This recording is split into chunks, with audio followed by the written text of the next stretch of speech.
Hello everyone, welcome back to my channel Geography with Sumona. I am Sumona. Today we are going to discuss a very interesting topic, that is urban heat island. In today's video, we will understand what an urban heat island is, why cities become hotter, how this affects our daily lives, and most importantly, what we can do to make our cities cooler. So let's begin our today's class. Before we define urban heat island, let me ask you a simple question. Have you ever noticed that a city feels much hotter than a nearby village? Imagine that you are walking outside on a hot summer afternoon. On side, you are walking through a village. There are trees, grass, open fields, and ponds. You may feel relatively comfortable there. But now imagine walking through a busy city. You see concrete building, road, cars, and very few trees. You can actually feel the heat coming from the road and buildings. So, why there is such difference? The rural area has more vegetation, open land, and natural surfaces, which help keep the surrounding cooler. But in a city, building and roads absorb a lot of heat from the sun. Then they release that heat slowly. That's why the city can remain hot even after the sun goes down. And this difference between urban and rural temperature leads us to an important geographical phenomenon, that is the urban heat island effect. For example, if you stand barefoot on grass and then stand on a concrete road on a sunny afternoon, you can immediately feel that the concrete is much hotter. A city contains a huge amount of this heat absorbing surfaces.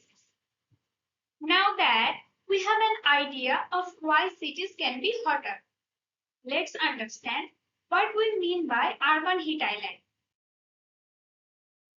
An urban heat island occurs when an urban area becomes significantly warmer than the surrounding rural areas. In very simple words, the city becomes like a heat island surrounded by cooler areas. Think about an island in the middle of the water. Here, instead of water surrounding the island, we have relatively cooler rural areas surrounding a warmer urban area. The graph shown in this slide represents this temperature difference. As we move from the rural area towards the city center, the temperature gradually increases. And near the urban core, the temperature can become much higher. But why does the city become so warm? One important reason is the material used in cities. Cities contains a lot of concrete, asphalt road and buildings. These surfaces absorb solar energy during daytime and they don't release that heat immediately. They store the heat and release it very slowly, especially after sunset. So, even at night, the city may remain warmer than the surrounding rural areas. Think about a concrete rooftop after a sunny day. Even after sunset, if you touch that roof, you may still feel warm. The same basic idea happens on a much larger scale across a city. So now we know that what urban heat island means, but the question is what exactly makes cities trap so much heat? Let's look at three major reasons. Let's understand them one by one. First is heat absorption. Materials such as concrete and asphalt absorb a large amount of energy from the sun. During the day, roads, buildings, and pavement become very hot. They store this heat and release it slowly. For example, if you touch a road in the middle of a summer afternoon, you can feel how hot it has become. The second reason is lack of vegetation. Cities usually have fewer trees, grassland, and other natural surfaces compared with rural areas. Trees help cool the environment by providing shade and through a process called evapotranspiration. So, when trees are removed and replaced by concrete building and road, we lose this natural cooling system. For example, think about standing under a large tree on a hot day. You immediately feel cooler compared with standing directly under the sun.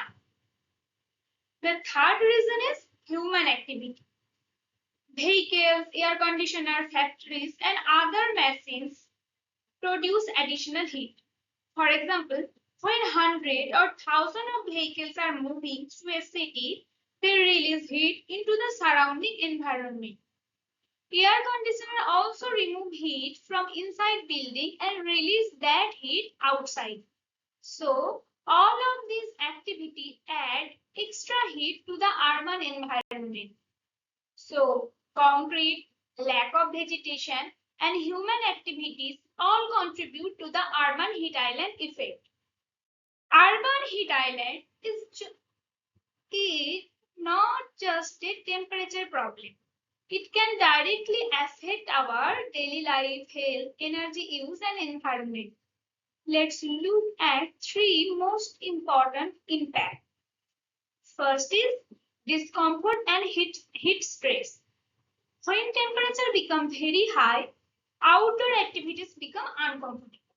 People may sweat more, feel tired, dehydrated, or experience heat-related health problems. For example, imagine a student walking home from school on a very hot afternoon. If the street have very little shade and lots of concrete, the heat can feel much more intense. The second impact is higher energy demand. When the city becomes hotter, people will use more fans and air conditioners to stay cool.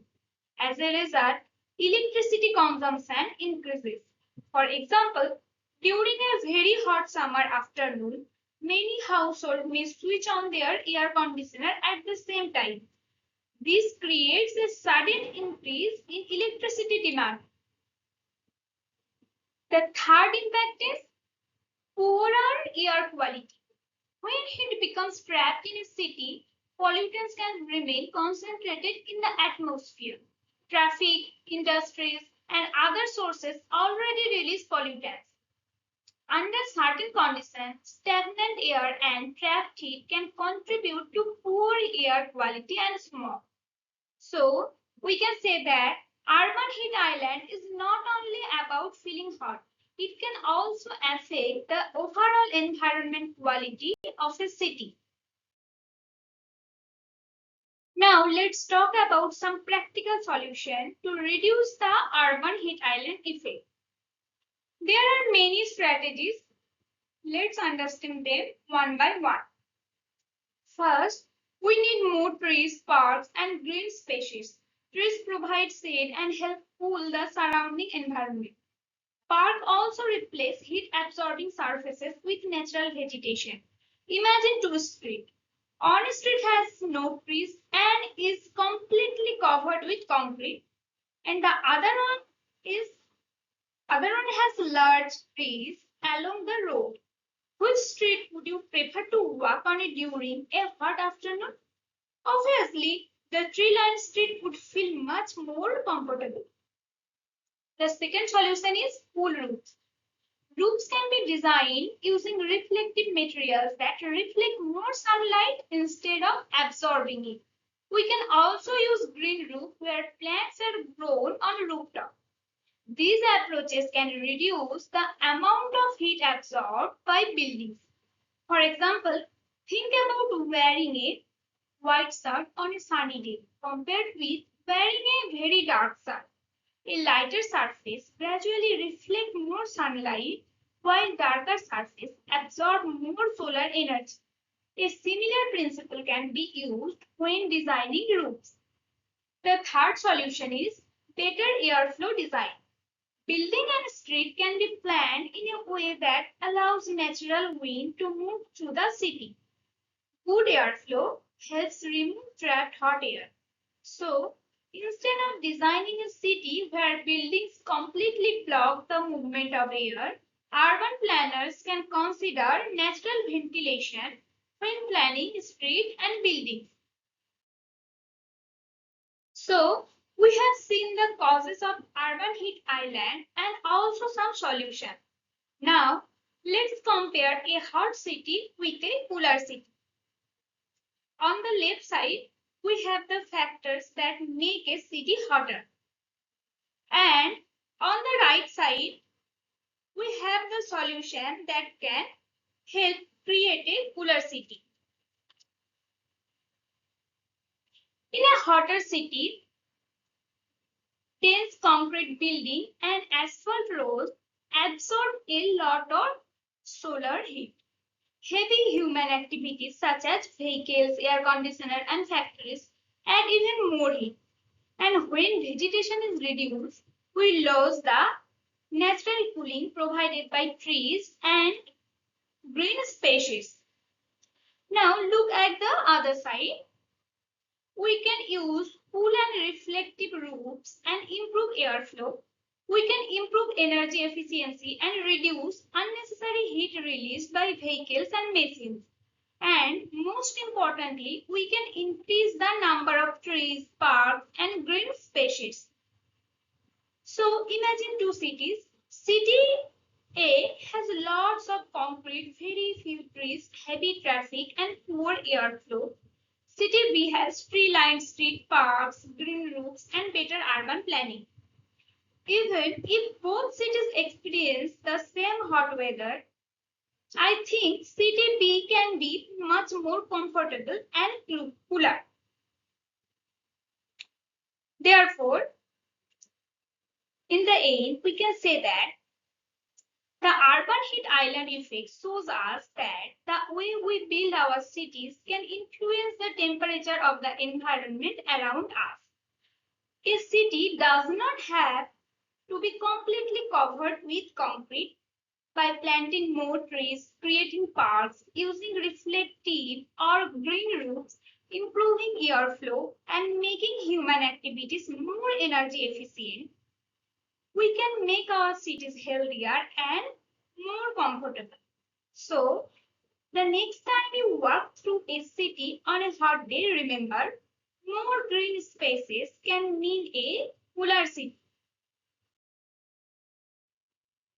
I hope this video helped you understand the urban heat island effect in a simple way. If you found this video helpful, don't forget to like, share, and subscribe to Geography with Sumona.